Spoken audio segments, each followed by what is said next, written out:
أعوذ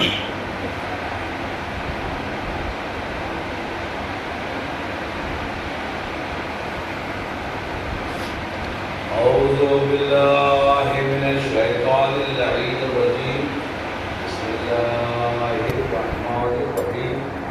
الحمد لله الذي لا يبلغ نعمته القائلون ولا يحصي نعمه العاقلون ولا يعطي حقه المجتهدون. الذي لا يدركه قول الهمم ولا يناله الغوث الفتن.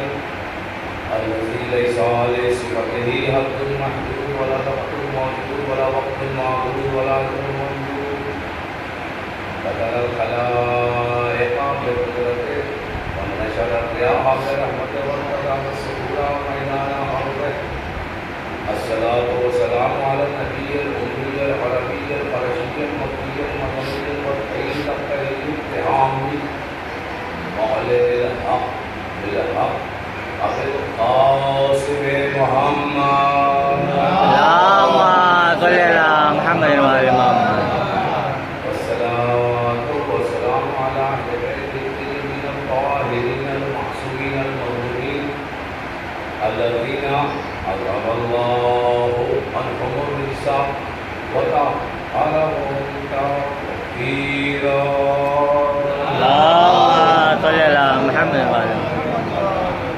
ولعنة الدائمة على أعدائهم وقتلتهم في فضائلهم ومصائبهم وعظمتهم وقلوبهم وجلالتهم وعطشهم أجمعين. اللهم أعصمهم عذابا يستغيث من غير النار آمنا يا رب العالمين.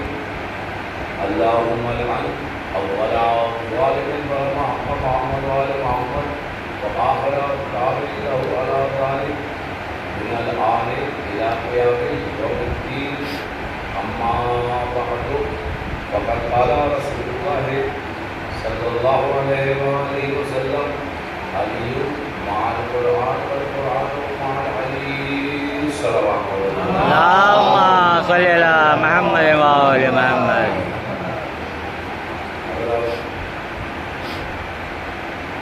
جس حدیث رسول کی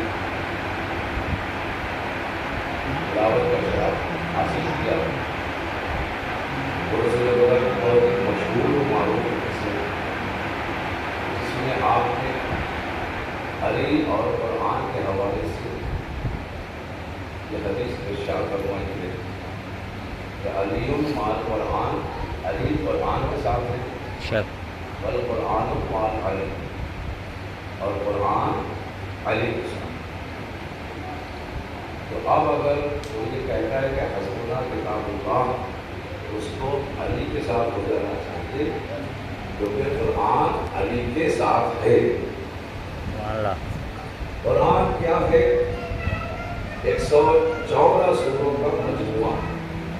یہ وہ کلام الہی ہے جس کا شمار آسمانی کتابوں میں چوتھے نمبر پہ ہوتا ہے. پہلی تورات وہ آیت کے زمانے پہ رہی، جب زمانہ گزر گیا تو اللہ نے اسے منسوخ کر دیا. دوسرے زبور آئی اور ایک مدت تک وہ جاری رہی جب تک اس کی زمانے کو ضرورت تھی. اللہ نے اسے بھی منسوخ کر دیا. پھر انجیل آئی اور ایک مدت تک اللہ نے اس کو رائز کیا اپنے بھیجے ہوئے پیغمبر کے ذریعے جناب عیسیٰ کے ذریعے، اور ایک مدت کے بعد وہ بھی منسوخ ہو گئی. لیکن اس کے بعد اللہ نے قرآن، کیونکہ وہ قرآن رسول خدا کو بھیجا تھا، اور تدریج قرآن جو ہے، یہ نزول قرآن جو ہے وہ دو طریقے سے ہوا ہے. ایک تدریجاً آیت با آیت، سورہ با سورہ، کبھی مکے میں کبھی مدینے، اور دوسرا نزول قرآن دفعی کہلاتا ہے، یعنی یکبارگی. یکبارگی جو قرآن کا دفعی نزول ہے، یہ 23ویں رمضان اس کا جو ہے بڑی شکل کا تو جسے ہم کہتے ہیں. اس میں یہ قرآن نازل ہوا، قلب رسول کا آیا۔ کون سا قرآن میں جس میں یہ ہے کہ ولا رد ولا یابس الا فی کتاب مبین، کوئی خشک و تر ایسا نہیں ہے کہ جو قرآن میں موجود نہ ہو، یعنی ہر چیز کا علم قرآن میں موجود ہے، ہر چیز کا علم قرآن میں موجود ہے۔ اس اعلان کے ساتھ دفعی طور پر قرآن قلب رسول پہ اللہ نے نازل کیا۔ یہ نزول قرآن جو ہے بہت بڑا اس کا چیپٹر ہے، بس خالی اشارہ کرنا ہے تاکہ ہمارے بچوں کو یاد رہے کہ قرآن کے دو نزول ہیں، ایک تدریجی اور ایک دفعی۔ تو جس زمانے میں قرآن تدریجی نازل ہو رہا تھا، آیتیں آتی تھی، رسول اللہ سناتے جاتے تھے، اور آیتوں کے مزاج کے حساب سے جو لوگ صراط مستقیم میں تھے وہ خوش ہوتے تھے، اور جو صراط مستقیم سے بھٹکے ہوئے تھے وہ لوگ پریشان ہوتے تھے، کیونکہ قرآن میں واجب کا اگر حکم آیا مثلا نماز کے لیے تو لوگ خوش ہوتے تھے کہ اللہ نے اپنی عبادت کے لیے باقی الصلاۃ و آتوا الزکوٰۃ، یہ اس کی مثال ہے۔ اللہ نے کہا کہ نماز قائم کرو، نماز پڑھو، یا روزے کیا کہ حج کیا تو کیا کریں۔ یہ آیتیں جب نازل ہوتی تھی تو جو مومنین تھے وہ خوش ہوتے تھے، لیکن اللہ نے حکم عبادت کے ساتھ ساتھ کچھ اعمال کا خاص کر کے حکم دیا اور کچھ کا عام طور سے حکم دیا، لیکن ان سب باتوں کے ساتھ ساتھ کچھ چیزوں سے اللہ نے روکا بھی ہے کہ یہ نہ کرو، وہ نہ کرو، یہ حلال ہے، یہ حرام ہے۔ تو جب سورہ منافقون نازل ہو رہا تھا تو لوگ بہت پریشان تھے۔ کون سے لوگ؟ جن کے دل میں نفاق تھا، اور لوگ ڈرتے تھے کہیں اگلی آیت ہمارے اوپر نہ آ جائے۔ کچھ آیات مکے میں آئی کہ جو مکی کہلاتی ہے، کچھ آیات مدینے میں آئی جو مدنی کہلاتی ہے۔ تو ہم نے دیکھا کہ یہ نزول قرآن کا چیپٹر بہت بڑا ہے، اور یہ وہ باب ہے کہ جس کے اگر اشرے بھی پڑھے جائے تو کم۔ بس خلاصے کے طور پہ آپ کی خدمت میں عرض کر دوں کہ اللہ نے نبوت کا سلسلہ شروع کیا اور آسمانی کتابوں کا سلسلہ شروع کیا، اور اس کے بعد جب خاتم النبیین کو بھیجا تو ان کو قرآن دیا۔ قرآن تورات کا بھی ناسخ بن کر آیا، زبور کا بھی ناسخ بن کر آیا، انجیل کا بھی قرآن ناسخ بن کر آیا، اور یہاں تک کہ قرآن کے جو احکامات ہیں وہ قیامت تک باقی رہے گے، کیونکہ خاتم النبیین پہ اس کو نازل کیا۔ احکامات قرآن قیامت تک رہے گے۔ قرآن اسلامی قوانین کا مجموعہ ہے، اس کی ایک آیت تو دور، ایک لفظ کا بھی کسی نے اگر انکار کیا، اس کا منکر ہو گیا تو وہ لعنتی ہوگا۔ ضروری نہیں ہے کہ وہ صرف لکھنؤ کا ہو، یو پی کا ہو، ہندوستان کا ہو، پوری دنیا میں۔ ابھی کچھ عرصہ پہلے قرآن کے سلسلے میں گفتگو ہو رہی تھی تو اس میں ایک صاحب کا فون آیا کہ سب بول رہے ہیں، آپ نہیں بول رہے ہیں۔ ہم نے کہا بالکل بولنے کے لیے تیار ہیں، لیکن ایک شرط یہ ہے کہ جتنا بولیں گے اتنا ہی آپ کو نشر کرنا ہوگا۔ تو پوچھنے لگے آپ کیا بولیں گے؟ ہم نے کہا قرآن پہ بولیں گے۔ چلے قرآن پہ کیا بولیں گے؟ ہم نے کہا پوری ہسٹری بیان کریں گے کہ 1400 سال میں کس کس نے قرآن کی حرمت کو باقی رکھا ہے، کس کس نے حرمت کو پامال کیا ہے۔ ایک صلوات پڑھ دیجئے محمد۔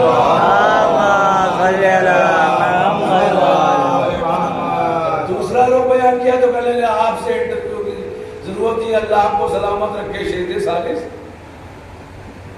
آپ کو اپنی حفظ و امان میں رکھے، آپ کا انٹرویو کی ضرورت نہیں ہے، کیونکہ وہ ان کا مذہبی انٹرویو نہیں تھا، سیاسی انٹرویو تھا۔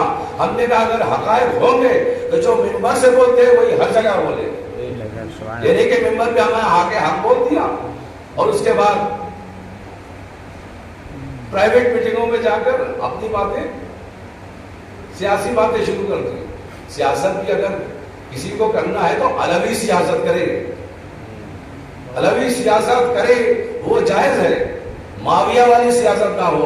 ایک صلوات پڑھ دیجئے محمد. ہم نے آپ کی خدمت میں عرض کیا کہ یہ جو قرآن ہے یہ قوانین اسلام کا مجموعہ، اس کا جس نے بھی انکار کیا وہ لعنتی ہے. تو اس پر عمل کرتے ہوئے، اس کو سمجھتے ہوئے ہم نے اپنے امام بھی منتخب کیے ہیں، کیونکہ قرآن ہی نے ہم کو بتایا کہ امام کا انتخاب کرنے کا اختیار کس کا ہے. قرآن کی آیت آپ کی خدمت میں پیش کر رہا ہوں. 71ویں سورے کی 70ویں آیت ہے. خداوند عالم ارشاد فرما رہا ہے وَجَعَلْنَاهُمْ أَئِمَّةً يَهْدُونَ بِأَمْرِنَا. ہم نے کچھ لوگوں کو امام بنا کر بھیجا تاکہ وہ میرے حکم سے لوگوں کی رہبری کرے. اور آگے ارشاد فرمایا کہ وَأَوْحَيْنَا إِلَيْهِمْ فِعْلَ الْخَيْرَاتِ. اور ان کے اوپر ہم نے وحی نازل کی تاکہ وہ حی علی خیر العمل کی دعوت دے سکیں. تو اس آیت کو پڑھنے کے بعد ایک نتیجے پہ ہم پہنچے کہ امام بنانے کا اختیار اللہ کو ہے، انسان کو نہیں ہے. پیشوا بنانے کا اختیار اللہ کو ہے، انسان کو نہیں ہے. خلیفہ بنانے کا اختیار اللہ کو ہے، انسان کو نہیں ہے. اب اس آیت کے نزول کے بعد اگر کچھ لوگ اپنا خلیفہ خود بنا لے تو ان کا یہ فعل مطابق قرآن نہیں ہوگا، مخالف قرآن ہے. ایک صلوات پڑھ دیجئے محمد.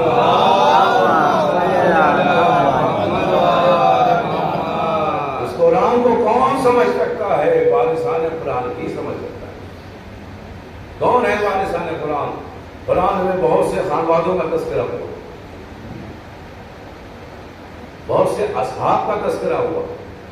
اصحاب الیمین، اصحاب الشمال، اصحاب الاخدود.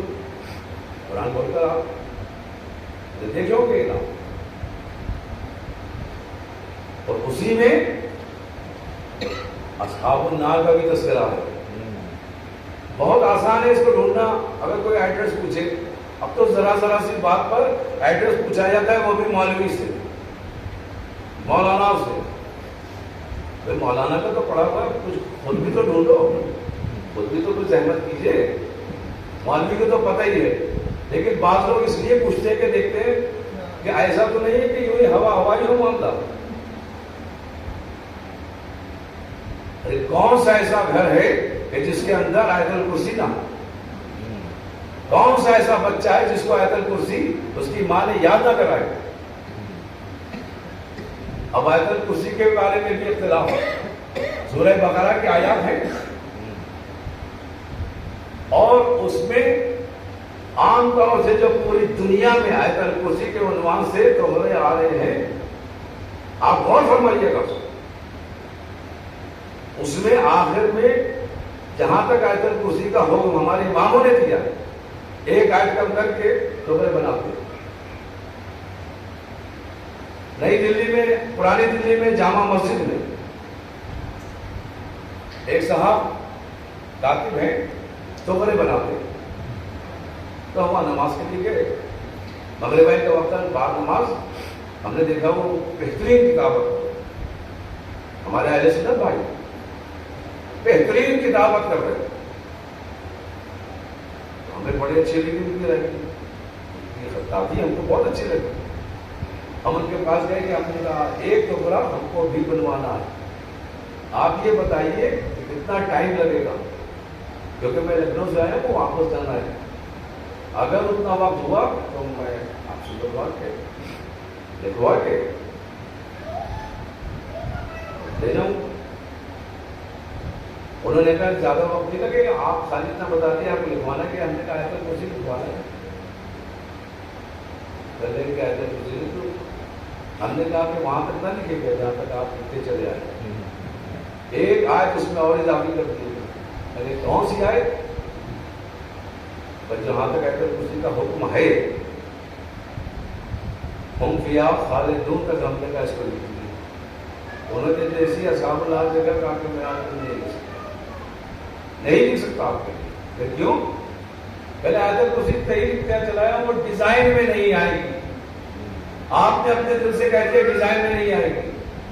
آپ کو وہ لکھنا چاہیے کہ جو خدا چاہ رہا ہے, جو امام چاہ رہے ہیں, جس کا حکم آیا ہے. یہ اپنی منمانی نہیں چلے گی, کیونکہ یہ دین ہے. دین میں اپنی نہیں چلتی. جس نے بھی انانیت کا مظاہرہ کیا وہ مردود بارگاہ ہو گیا. السلام پڑھ دیجیے.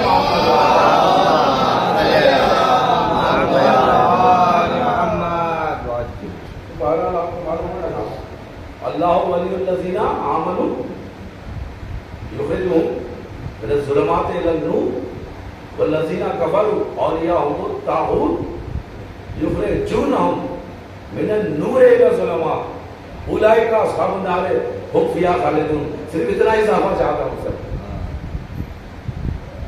یہ نہیں لکھا ہم نے یہ کی مرضی. لکم دینکم ولی دین. تمہارے لیے تمہارا دین ہے, ہمارے لیے ہمارا دین. یہاں آ کر کوئی بہترین کاتب انشاءاللہ ڈھونڈا ہے اور اس کو پورا معاملہ کروانا. جب تک ہم فیہا خالدون تک آیت نہیں لکھی جائے گی, آیت الکرسی ناقص رہے گی. ایسے ہی کلمہ بھی ہے کہ اگر اللہ کی وحدانیت کی گواہی, رسول کی رسالت کی گواہی دے رہے ہیں تو علی کی ولایت کی گواہی دینا واجب ہے, ضروری ہے. اگر نہیں دی تو کلمہ ناقص ہے. اور جب کلمہ ناقص ہوگا تو یہ کلمہ صرف مسلمان ہوتے وقت نہیں پڑھا جاتا ہے, یہ کلمہ ہر موقع پہ پڑھا جاتا ہے. ولادت کے بھی موقع پہ بھی دائنے کان میں اذان, بائیں میں اقامت, کلمہ آیا اس کے اندر اشہد ان لا الہ الا اللہ واشہد ان محمد رسول اللہ واشہد ان علی ولی اللہ صلوات علی محمد.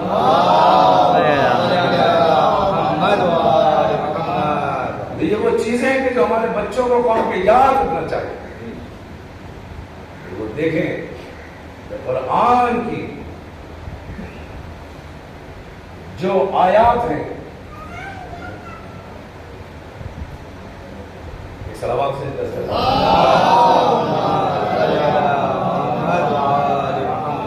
احکامات کا یہ شریعہ جو اسلام نے بیان کی اس کے اوپر عمل کرے. ہم نے دیکھا بس یہ آخری چیز آپ کی خدمت میں, کیونکہ آج مجھے مسائل زیادہ پڑھنا, کیونکہ اب مسائل پہ دن آ رہے ہیں. آج کی تاریخ میں چوتھی محرم کو اور محمد کا تذکرہ کرنا. بس آخری بات آپ کی خدمت میں کہ قرآن میں حروف مقطعات آئے جن کا علم یا تو اللہ کو ہے یا ملائکہ کو ہے یا اماموں کو ہے, یعنی پیغمبروں کو سمجھ. وہ کیا ہے؟ الف لام میم ذالک الکتاب لا ریب فیہ. کیا سورہ بقرہ کی شروعات کرتے ہیں. الف لام میم کیا ہے؟ حروف مقطعات میں سے کلام. دوسرے تاسین, سورہ یاسین میں سب سے پہلے آیا یاسین. ایک اور حروف مقطعات میں جو آتا ہے کاف ہا یا عین صاد. یہ سب حروف مقطعات ہیں. ان کے بارے میں بڑے لوگ سوال کرتے تھے رسول اللہ سے, اور ان کی تشریح یہ کیسے معلوم ہو تو وہی کہہ سکتا ہے کہ جس کے پاس علم ہو.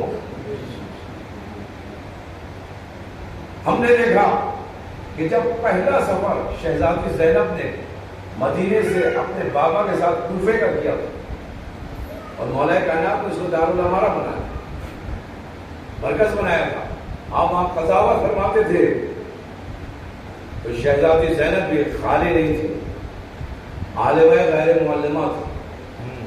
انہوں نے پورے کوفے میں اعلان کرایا کہ کوفے کی عورتیں آئیں, درس تفسیر قرآن ہوگا.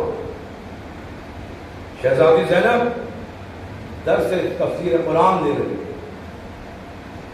یہ خبر جب مولا کائنات کو ہوئی, اس نے آ کر کہا کہ آپ کی بیٹی بہترین تفسیر بیان فرما رہی.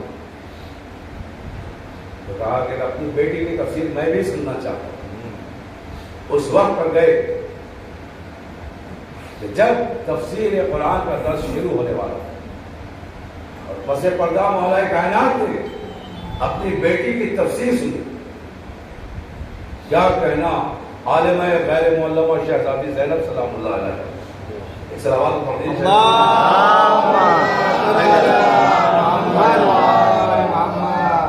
بھائی کی محبت کب سے تھی ان کے دل میں؟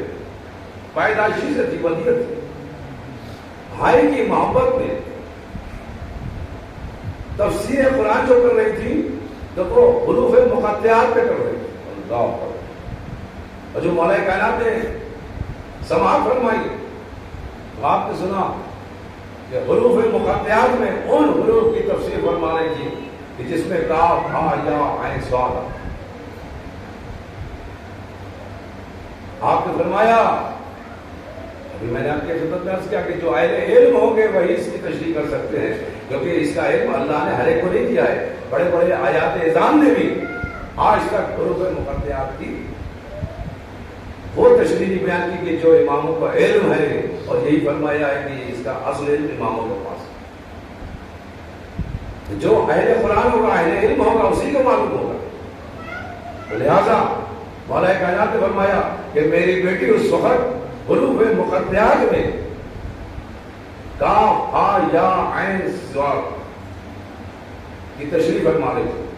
ابھی شہزادی زینب نے تفسیر میں بھی اپنے بھائی کو نہیں بلایا، بلکہ بلایا نہیں، یاد رکھا اور فرمایا کہ جو قرآن میں حروف مقطعات آئے ہیں تو کاف ہا یا عین صاد میں کاف سے مراد کربلا ہے، اللہ اکبر اللہ، اور ہے سے مراد ہلاکت یزید، عین سے مراد آتش ہے، اور صاد سے مراد صبر حسین ہے۔ بیٹی سے اپنے بیٹے کی محبت کو دیکھ کر علی کی آنکھوں میں آنسو آ گئے۔ ہاں عزیزو، وہی بیٹی ہے علی کی کہ جو حسین کو بچپنے سے بہت چاہتا، 24 گھنٹے میں اگر ایک مرتبہ بھی زیارت نہیں کرتی تھی تو بے چین ہو جاتی، بغیر زیارت حسین کے پہلے سوتی نہیں۔ اس کی مثال کیا ہے؟ اس کی مثال وقت عصر کربلا میں بھی تھی۔ جیسی محبت بہن کو بھائی سے تھی، ویسے ہی محبت بھائی کو بہن سے بھی تھی۔ ایک دن شہزادی زینب اپنے بیت الشرف میں آرام فرما رہی تھی کہ دھوپ آئی اور ان کے اوپر پڑنے لگی۔ آقا حسین سے دیکھا نہیں گیا، آقا حسین سے برداشت نہیں ہوا، دیکھا نہیں گیا کہ بہن کے اوپر دھوپ پڑ رہی ہے۔ نیند کو خراب بھی نہیں کرنا چاہ رہے تھے، آگے بڑھے، اپنے ابا کے دامن کا سایہ کر لیا۔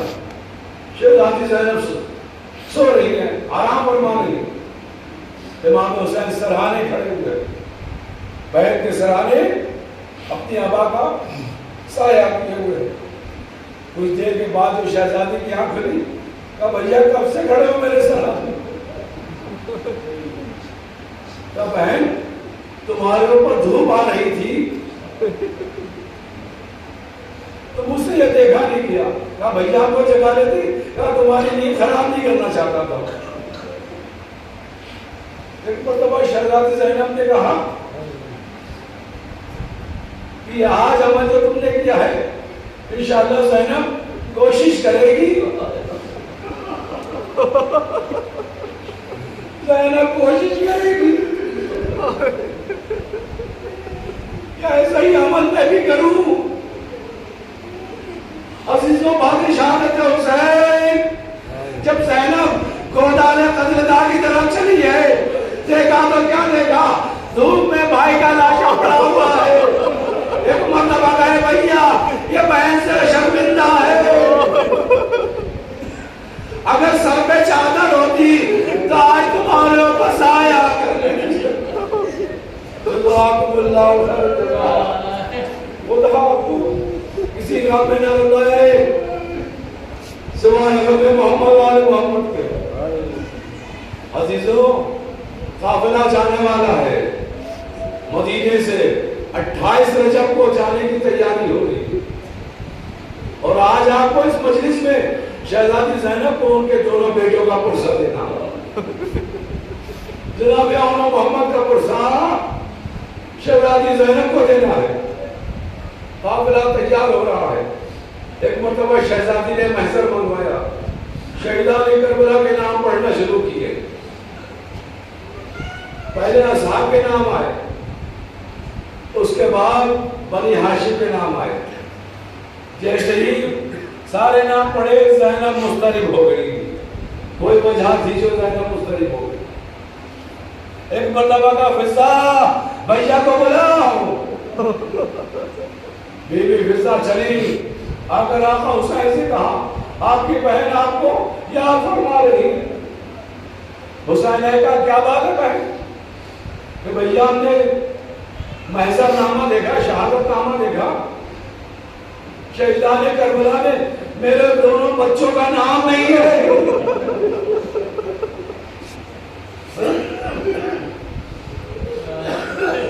کیا بات ہے؟ جب تمہارے دونوں بیٹے ہیں، ہر عورت پہ واجب ہے کہ شوہر کی اطاعت کرے۔ اپنے گھر جاؤ اور اپنے شوہر سے اجازت طلب کرو، اگر وہ اجازت دے دے تو تم ان کو لے کر چلو۔ فوراً سر پہ ندا ڈالی، بیت الشرف سے باہر آئی، اور اس کے بعد داخل خانہ ہوئی۔ جناب عبداللہ ابن جعفر اس وقت بیمار تھے، لیٹے ہوئے تھے۔ جیسے دیکھا علی کی بیٹی آ رہی ہے، جناب زینب آ رہی ہے، دونوں کونیوں پہ زور دے کر اٹھنے کی کوشش کی۔ شہزادی زینب نے اشارہ کیا نہیں آپ بیٹے نے میں خدا بھی۔ ایک مرتبہ پائی نے پا کر کھڑا ہونا چاہا، جناب عبداللہ سے برداشت نہیں ہوا، پیر کہتے کہ شہزادی آپ ادھر آئیے۔ ایک مرتبہ کہا کہ میرے والی آپ نے بتائیے کہ زینب نے پوری زندگی میں اب تک آپ سے کوئی سوال کیا؟ کوئی سوال زینب نے آپ سے کیا ہے؟ جناب عبداللہ نے کہا آج تک یہ حسرت ہے کہ آپ اس سے کوئی سوال کرتے ہیں۔ کہا زینب ایک سوال لے کر آئی۔ کہا کیا سوال ہے؟ پورا واقعہ بیان کیا کہ بھیا کہہ رہے ہیں کہ شوہر سے اجازت دے کر آؤ، اگر وہ اجازت دے تو اونو محمد کو لے چلو۔ جیسے ہی اونو محمد کے ناموں کو سنا، بولا کہ اللہ نے ہم کو یہ دو بیٹے عطا کیے ہیں، ایک تو اپنی طرف سے، ایک تو میری طرف سے، حسین پہ قربان کر دیجیے گا۔ اللہ اکبر۔ زینب نے آنسو پوچھے اور اس کے بعد اونو محمد کو لے کر چلی۔ ادھر حسین انتظار میں ہے بہن کے۔ اب جو دیکھا ایک طرف آن ایک طرف محمد، درمیان میں زینب تیزی سے آ رہی ہے۔ حسین کے پاس آئی، بھیا اجازت مل گئی، اونو محمد ساتھ چلیں گے۔ حسین دو سالوں ہو کر بیٹھے، اور میرے نزدیک آؤ، محمد میرے نزدیک آؤ۔ اونو محمد کو سانوں پہ بٹھایا، چھوٹے چھوٹے بچوں کو، 9 اور 11 برس کے بچوں کو اپنے کلیجے سے لگایا، اتنا گریہ کیا، اتنا گریہ کیا کہ ماما سر سے گر گیا۔ حسین نے کہا پروردگارا، حسین کیا کرے جس کی قسمت میں چھوٹے چھوٹے بچوں کی لاشیں اٹھانا۔ قافلہ ساتھ چلا، اس کے بعد اونو محمد ساتھ ہے، کربلا ہے، روز عاشوراء نمودار ہوا، ایک ایک جانثار اپنی اپنی جانیں نثار کر رہا ہے۔ ہاں عزیزوں، اونو محمد بار بار اجازت طلب کر رہے ہیں، لیکن امام حسین جانتے ہیں کیا کہہ کر چپ کرتے تھے کہ اونو محمد ابھی تمہارا سری کیا ہے، ابھی تو تم بچے ہو، بچے میدان میں نہیں جاتے۔ کہا نہیں، ارے امام جان ہمارے سامنے ایک مشکل ہے، ہم خیمے میں جاتے ہیں تو اماں کہتی ہیں تم ابھی تک زندہ ہو، آپ سے اجازت طلب کرتا ہوں تو آپ اجازت نہیں دیتے، بتائیے میں کیا کروں؟ کہا نہیں اونو محمد، بھول جیسے بچے ہو میں کیسے تم کو مرنے کی اجازت دوں۔ اونو محمد خیموں میں آئے، ایک خیمہ خالی تھا،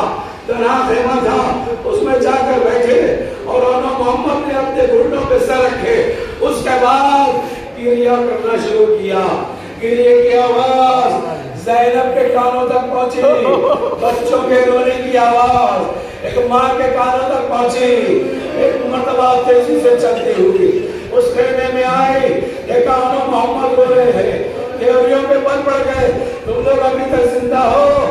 ایک مرتبہ کہا, اے اماں آپ مشکل کشا کی بیٹی ہے, اے اماں آپ مشکل کشا کی بیٹی ہے, ہماری مشکل کو حل کر دیجئے. ارے ہمارے مامو جان ہم کو اجازت نہیں دیتے, ہمارا آقا ہم کو اجازت نہیں دیتے, آپ کہہ رہی ہیں کہ اپنی جانیں قربان کرو, بتاؤ میں کیا کروں, بتائیے کہ میں کیا کر سکتا ہوں. ایک مرتبہ شہزادی زینب نے اونو محمد کو تیار کیا.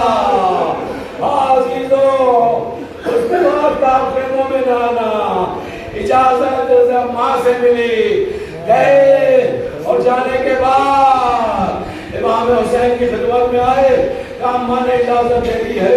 ایک مرتبہ حسین نے عباس کی جانب اٹھا اور محمد کو سوار کر دو. 9-11 برس کے بچے ایک مرتبہ اپنے گھوڑوں پہ بیٹھے اور اس کے بعد چاول تیار کے پوتے ساتھ ساتھ چلے, میدان میں آئے, رجس پڑھا اور اس کے بعد دونوں بھائیوں نے ساتھ ساتھ جنگ کرنا شروع کی. ارے مورخ لکھتا ہے کہ یہ ننھے ننھے بچے نیمچے لیے ہوئے جیسے ہی میدان کارزار میں آئے, جس طرف چاہتے تھے اس طرح لاشوں کے انبار لگ جاتے تھے. ایک مرتبہ دشمنوں نے ایک ہیلا کیا, آپس میں کہا کہ سب اکٹھا ہو کر اونو محمد کو جدا کر دو. اگر یہ ساتھ ساتھ جنگ کرتے رہے, اگر یہ ساتھ ساتھ جنگ کرتے رہے, پورا لشکر ختم ہو جائے گا. ایک مرتبہ فوجیں یزیدی اکٹھا ہوئی, ایک ایسا حملہ کیا, اونو محمد ایک دوسرے سے جدا ہو گئے, رکابوں میں زور دے کے ایک دوسرے کی طرف دیکھنا چاہا, بیچ میں فوجیں اشتیا تھی, ایک دوسرے کو نہ دیکھ سکے, طلحہ لڑ رہے تھے, یہاں تک کہ 2 آوازیں آئے, ہمارا آخری سلام قبول کیجئے. آقا حسین گئے, عباس اونو محمد سے ملنے چلو. ایک طرف سے حسین چلے, ایک طرف سے مولا عباس چلے. دیکھا تو کیا دیکھا, اونو محمد کی لاشیں پڑی ہوئی ہے. ایک مرتبہ کی لاش کو حسین نے اٹھایا, اپنے کلیجے سے لگایا, اور اس کے بعد مولا عباس نے محمد کی لاش کو اٹھایا, اپنے کلیجے سے لگایا. خیمے کی جانب چل رہے ہیں. یہ بھی تاریخ اسلام کا مقبرہ مقاتل کا عجیب و غریب منظر ہے کہ 2 بھائی 2 چھوٹے چھوٹے بھائیوں کا جنازہ لے کر آ رہے ہیں. عزیزوں, خیمہ خالی کیا گیا تھا, اور جب بھی بنی ہاشم کا کوئی شہید ہوتا تھا اس کی لاش لا کر رکھی جاتی تھی, اس کی ماں کو بلایا جاتا تھا, ماں آ کر سرانے کھڑی ہوتی تھی, اور اس کے بعد ساری بیویاں ایک ایک کر کے اس ماں کو اس بیٹے کا پرسا دیتی تھی. جب اونو محمد کی لاشیں آئی, خیموں میں رکھی گئی, تو ایک مرتبہ شہزادی زینب کو بلانے کے لیے بیویاں گئی, لیکن شہزادی زینب نہیں آئی. حسین نے جو یہ منظر دیکھا کہ اپنے بیٹوں کی کا پرسا لینے کے لیے شہزادی زینب نہیں آ رہی ہے, تو خود امام چلے. اس کے بعد اس خیمے میں آئے جس میں شہزادی زینب تھی, اور آنے کے بعد یہ نہیں کہا کہ پرسا لینے چلو. بھائی بہن کی نفسیات کو جانتا ہے, بہن بھائی کے نفسیات کو جانتی ہے. ہاں عزیزوں, جا کر زینب کے پاس حسین کھڑے ہو گئے, خاموشی سے کھڑے ہیں. ایک مرتبہ شہزادی زینب نے دیکھا میرا بھیا میرے پاس کھڑا ہوا ہے, فوراً اٹھی, کیا بات ہے بھیا؟ کہا کہ کچھ نہیں, بس میں یہ کہنے آیا ہوں کہ 2 پھول سے بچے آئے ہیں, چل کر ذرا اتنا دیکھ لو کہ ان کے چہرے کیسے چمک رہے ہیں. بچوں کے چہرے کی زیارت کر لو. شہزادی زینب نے کہا, اے بھیا تم امام وقت ہو, تم نے حکم کیا تو ضرور چلیں گے, تم آگے آگے چلو, زینب تمہارے ساتھ ساتھ چلے گی. آگے آگے حسین ہے, زینب ساتھ ساتھ آئی. اس خیمے میں جہاں محمد کی لاش لاشیں تھی.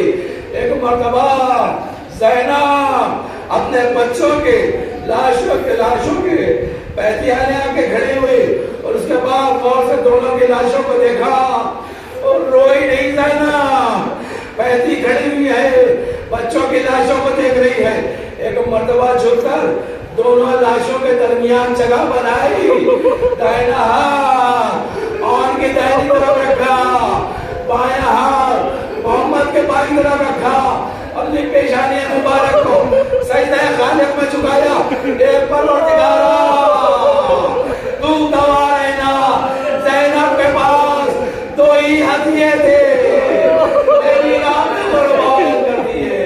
واہ حسینہ, واہ سیال الذین ظلموا علیہم فلم وعن اللہ وتقبل التوبہ عن اللہ وتزمت وعن اللہ سمع بذلك